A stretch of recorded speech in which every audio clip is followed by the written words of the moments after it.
sa ang kapantay nito ngayon, si Pope Francis, ganon. Pero ang ginawa ni Paul sa kanya, nirebuke siya. Ganon. So, di ba parang ang weird? Ba't ganon? Ayan. So, ang nangyari, di lumayo si Peter, di ba? Nung lumayo si Peter, gumaya din sa kanya ang iba pang kapatid doon ng mga Hudyo, pati si Barnabas, ay natangay ng kanilang pagkukunwari. Yung word na pagkukunwari, hypocrisy. Parang, it's being a hypocrite. When we say hypocrite, you say one thing, pero you do other. Kumbaga, parang sinasabi mo na kakampi mo sila, pero pagkakausap mo na yung kalaban nyo, kakampi mo na yung kalaban. Parang gano'n. So, you're being a hypocrite kasi sinasabi mo na, kunwari, kay Eliza sinasabi ko na pati kaming dalawa. Pero kapag kakausap ko na si Lawrence, kaaway ko na si Eliza. Alam mo yun, gano'n. You're being a hypocrite. So, yung sinasabi na ganito, kakampi mo siya, pero pag kinausap mo na yung kalaban ng kakampi na yun, iba na yung sinasabi mo. So, you're being a hypocrite when you do that. So, it's the same thing na nangyari dito. So, nang makita kong ang kanilang ikinikilos ay hindi na ayon sa tunay na diwa ng magandang balita, sinabi ko kay Peter sa harap nilang lahat. Can you imagine that? There is a party, tapos, ang nangyari, dahil nakita ni Paul si Peter na lumayo sa mga Gentiles, sumigaw siya sa lahat ng mga tao na nandun sa event. Sinabi niya, kung ikaw na mismo Hudyo ay namumuhay para sa mga hentil, hindi bilang Hudyo, bakit mo ngayon pinipilit ang mga hentil na mamuhay gaya ng mga Hudyo? Can you imagine that? Kumbaga, nirebuke ni Paul si Peter sa gitna ng crowd.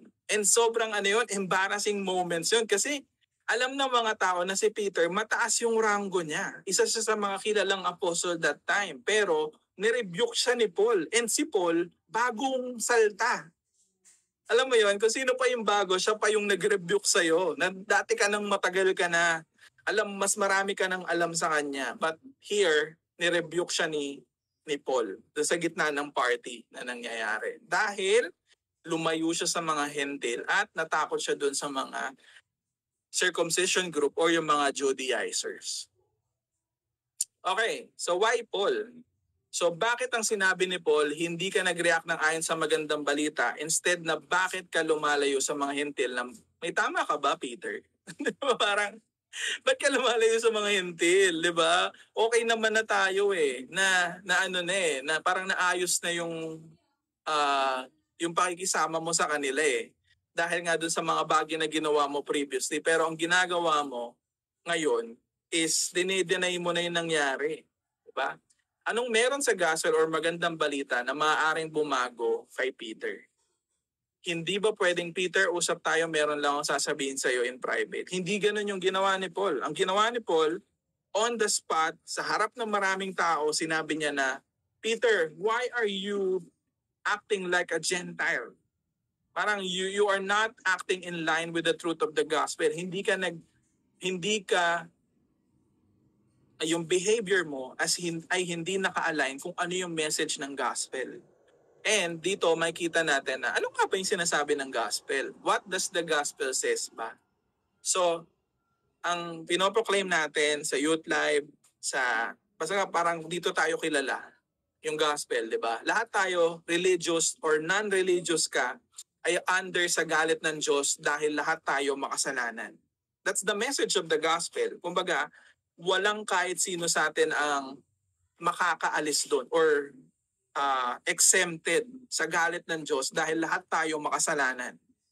And then, number 2, walang magagawa ang good works natin upang maapis ang galit ng Diyos. So, isa rin sa mga pinaniniwalaan natin sa sinasabi ng Bible is walang kwenta yung good works natin. Lahat yun basura sa harapan ng Diyos at hindi tayo kayang iligtas doon sa paparating na galit ng Diyos. Dahil makasalanan tayo. Number 3, Jesus came, nabuhay siya ng perpekto dahil hindi natin kaya at pinagbayaran niya lahat ng penalty ng kasalanan natin. No?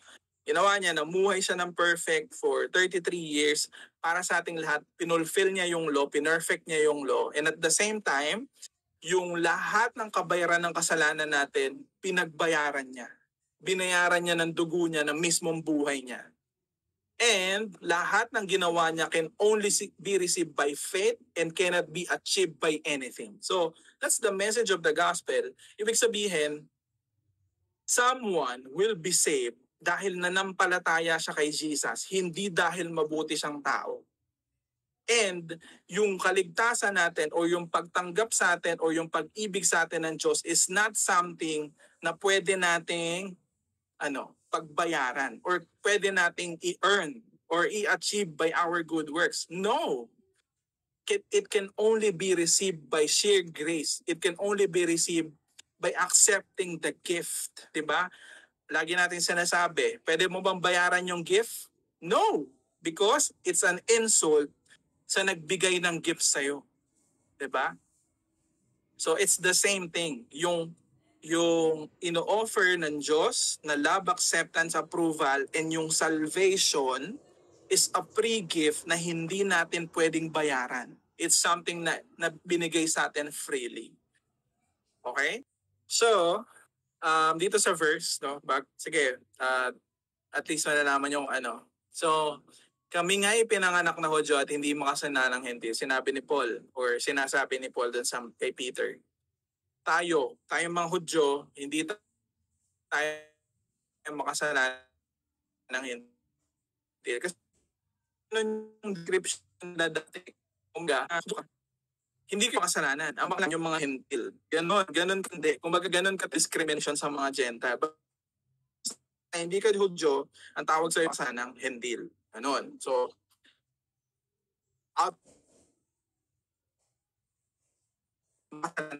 alam namin ng tao yung walang sala or papasala, Jews, ituring na matuwid sa harap ng Diyos. So sa original text, ayun yung gustong sabihin nun. Nung pinapawalang salang, ibig sabihin, itinuturing na matuwid sa harap ng Diyos sa pamamagitan ng pananampalataya kay Jesucristo at hindi sa pamamagitan ng pagsunod sa kautusan. Napaka-clear niyan, guys. Kumbaga, ito yung message ni Paul. Pinapaalala niya kay Peter that this is our message na hindi tayo itinuturing na malinis, na matuwid sa harap ng Diyos, nakatanggap-tanggap sa harap ng Diyos dahil sumusunod tayo sa kautusan or nagiging mabuti tayong tao. No! We are not accepted by God by that form at hindi sa pamamagitan ng kautusan. Paulit-ulit to, guys. Kaya kami ay sumasampalataya kay Jesucristo upang mapawalang sala o itinuturing na patuwid sa harap ng Diyos sa pamamagitan ng pananampalataya sa Kanya at hindi sa pamamagitan ng kautusan. Pangalawang beses niya inulit, sapagkat, tapos binigyan niya na ng matinding point or parang pinuntuhan niya na. Ito yung huli niya sinabi, sapagkat walang taong pinapawalang sala o giging matuwid sa harapan ng Diyos sa pamamagitan ng pagsunod sa kautusan. Napaka-clear niyan, 'di ba? Na kasi ganun tayo ganun tayo pinanganak Pag once na naging tao ka na, nagkaroon ka na ng puwang or nagkaroon ka ng kaisipan. Ganun ng mundo Kumbaga, para maging matuwid ka sa harapan ng Diyos, kailangan mong sundin to, kailangan mong gawin to, kailangan mong maging mabuting anak, kailangan mong, alam mo yun, parang kailangan mong gawin yung mga certain rules and things na kailangan mong gawin para maging matuwid ka sa harapan ng Diyos. Pero sinasabi ni Paul, hindi ganoon. That's not how Christianity works. Hindi tayo nagiging matuwid sa harapan ng Diyos dahil sumusunod tayo or nagiging mabuti tayong tao because none of us are good. Diba? Ayan. So, ngunit, sa pagsisikap naming mapawalang sala or maturing na matuwid sa harap ng Diyos sa pamamagitan ng Kristo, ay matagpuan kaming makasalanan pa. Nangangahulugan bang si Kristo ay tagapagtaguyod ng kasalanan? No. So later, i-explain ko further yung gustong sabihin ni Paul in terms of mapawalang sala ng hindi pagsunod sa batas. Okay. Kung matagpuan kaming makasalanan pa, nangangahulugan bang si Kristo ay tagapagtaguyod ng kasalanan? Hindi. So yung sinasabi natin sa Root Live, makasalanan tayong lahat. Pero hindi natin yun ginagamit para maging excuse para magpatuloy sa kasalanan. So youth life is a safe place for sinners but not for sin. Okay? Okay. Dito na tayo sa gustong sabihin ni Paul kay Peter. Okay, ang gustong sabihin ni Paul kay Peter, una, hindi tayo itinuring na matuwid ng Diyos sa harapan niya dahil sumusunod tayo sa kautusan. I hope this is clear for everyone. Sobrang mahalagang maintindihan natin. Number 2, hindi tayo naging katanggap-tanggap sa harapan ng Diyos dahil sa mga bagay na ginagawa natin. I.e., good works, church-going, Bible reading, prayer, all of those things, all of those good things. Hindi tayo magiging tanggap-tanggap sa Diyos dahil ginagawa natin yung mga bagay na yun. Worship, we don't do that para maging katanggap-tanggap. Hindi tayo niligtas ng Diyos dahil mabuti tayong tao. Laging yung tatandaan yan, never tayo yung ililigtas ng Diyos dahil mabuti tayong tao. Okay? Dahil, even for good work, hindi tayo magiging matuwid, katanggap-tanggap at maliligtas tayo dahil nampataya tayo kay Jesus. That's it, guys. There's nothing bad there. So, yung pagiging matuwid sa harap niya, yung maging katanggap-tanggap sa harap ng Diyos at maliligtas tayo dahil sa pananampalataya kay Jesus, walang additional doon. Dahil lang nanampalataya tayo sa ginawa ni Jesus para sa atin, kaya natin natanggap yung tatlo na yun. Okay? Okay. Bakit walang magiging matuwid dahil sa kautusan? Number 1, dahil ang kautusan requires perfection and anything other than perfection will never ever be accepted. Ayan ang lagi yung tatandaan. Ang nire-require ng Diyos para maging katanggap-tanggap ka sa Kanya is perfection. And none of us is perfect, right? So dahil lahat ng area ng buhay natin is tainted with sin, so even our best deeds ay may bahid ng karumihan. So ibig sabihin, even yung pinakamabuti nating bagay na sa tingin natin magiging katanggap-tanggap sa harapan ng Diyos ay may bahid ng kasalanan. Parang bonakid, diba yung may dungis ka dito sa mukha. Dahil si Jesus na ang kayang sumunod sa kautusan ng Diyos perfectly. Okay? Si Jesus na ang kayang gumawa nun. Siya yung namuhay ng perpekto para maging katanggap-tanggap tayo sa harapan ng Diyos. Dahil sa ginawa niya. Okay. Bakit nga ba sinasabi ni Paul na mahalaga na tama yung pinaniniwalaan natin? Kumbaga, bakit kailangan na maniwala tayo na magiging katanggap-tanggap tayo sa Diyos, na natatanggapin tayo ng Diyos, hindi dahil sa performance natin. Namamahalin tayo ng Diyos dahil mabuti tayong tao. So, bibigyan ko yung example. So, yung mga tao na naniniwala na maliligtas sila dahil sa mabubuting gawa, yung mga tao na naniniwala na magiging katanggap-tanggap sila sa harap ng Diyos dahil gumagawa sila ng mabuti, yung mga tao na naniniwala na tatanggapin sila ng Diyos dahil sa mga bagay na ginagawa nila. Ito yung na-experience nila on a daily basis. Number 1, you will be condemning to those na hindi sumusunod sa kautusan. Alam nyo to, yung mga judger, yung parang dahil yung ibang tao hindi sila sumusunod, anong ginagawa nila? Ay, mga tamad, mga walang pangarap sa buhay. Alam mo yun, you always hear something from them and they are always judging other people dahil nga naniniwala sila na you need to perform. You need to do a lot of things. Diba? Para maging katanggap-tanggap ka. And the other one, you will be in despair dahil what is good enough for God. Ito yung isa sa mga irony ng pagsunod sa Diyos. Kung ginagawa mo yung mga bagay na ginagawa mo, serving sa church, pag-attend ng youth life, pag-attend ng Sunday service, at yung iba pagdadasal, pag-worship, basta lahat ng bagay na ginagawa mo para sa Diyos, kung ginagawa mo yun para matanggap ka ni Lord, you will be in despair kasi hindi mo alam what is good enough. 'Di ba? Parang at the end of the day, parang sasabihin mo, tanggap na ba ako? Enough na ba yung mga bagay na ginagawa ko? Kumbaga, hindi ka magiging sure na enough na yung bagay na ginawa mo para sa Kanya. Kasi nga, feeling natin, hindi kayang abutin ng mga bagay na ginagawa natin yung pagtanggap ng Diyos sa atin, which is true. Never in a million years na magiging katanggap-tanggap tayo sa Diyos dahil sa mga bubuti natin ginagawa. Number 3, you will be selfish dahil gagawin mo lang ang mabubuting gawa upang mailigtas mo ang sarili mo. And makikita nyo to, this is rampant. Parang everyone, nagiging mabuting tao sila para mailigtas nila yung sarili nila. It's not because they are doing it for other people, but they are just doing it para mailigtas nila yung sarili nila sa paparating na judgment, which is selfish. Right? So, eto ngayon yung kabilang or yung counterpart. So ano ngayon yung implication if naniniwala ka na by faith lang, na na-receive natin lahat ng mga bagay na yun dahil nanampalataya tayo kay Jesus. Na naligtas tayo dahil nanampalataya tayo kay Jesus. Naging katanggap-tanggap tayo sa harapan ng Diyos dahil nanampalataya tayo kay Jesus. Na naging matuwid tayo sa harap ng Diyos dahil nanampalataya tayo kay Jesus. Hindi sa mga bagay na ginagawa natin. What will happen to us or ano yung magiging effect nun sa atin? Number 1, ito. You have no reason to condemn other people because there is now no condemnation for you in Jesus Christ kahit makasalanan ka. That's the first one.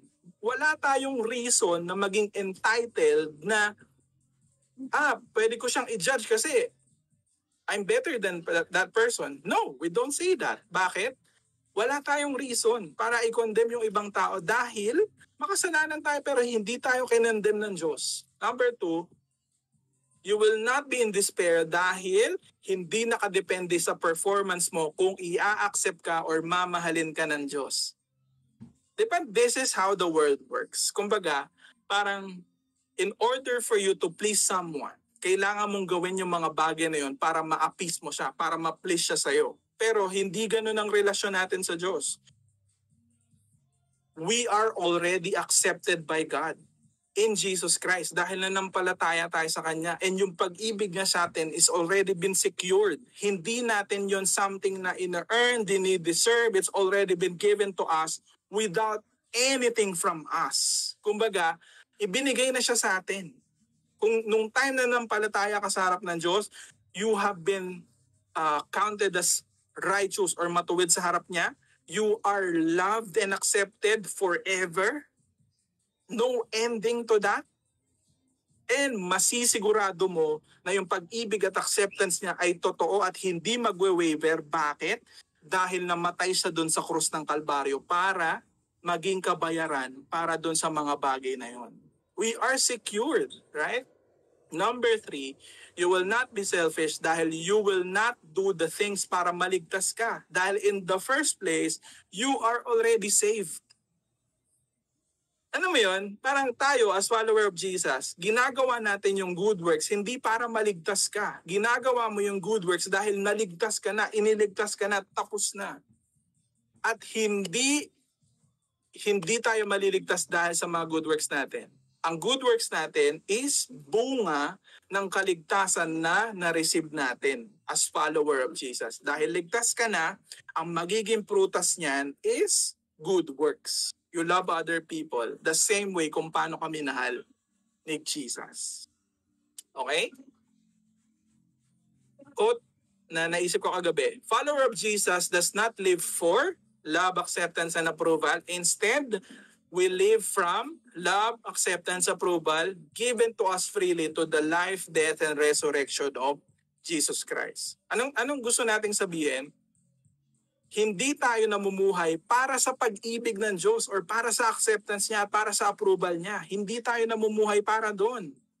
Namumuhay tayo dahil we are loved, accepted, and approved by God already dahil sa ginawa ni Jesus para sa atin. It's already been done.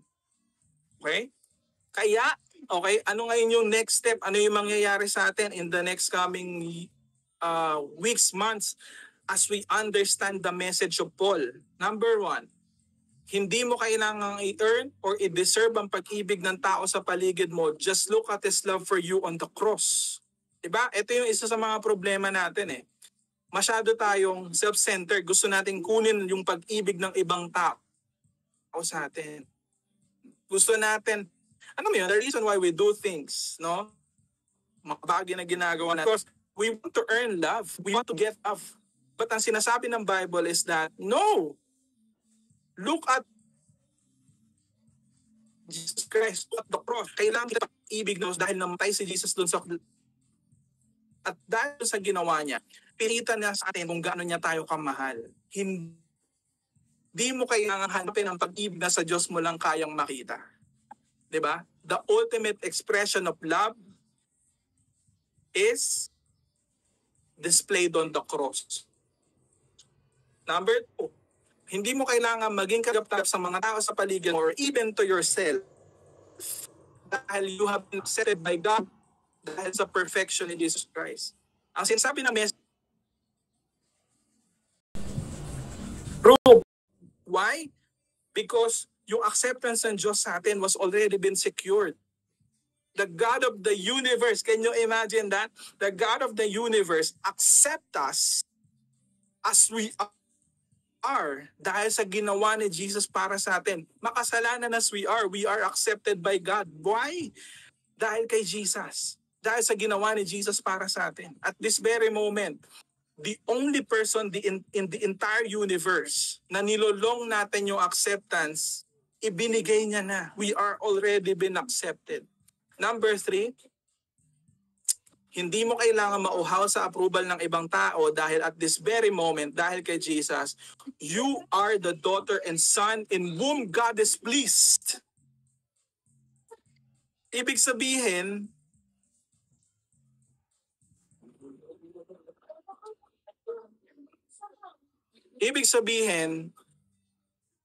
at this very moment, dahil naging anak ka niya dahil sa ginawa ni Jesus para sa iyo, God is pleased.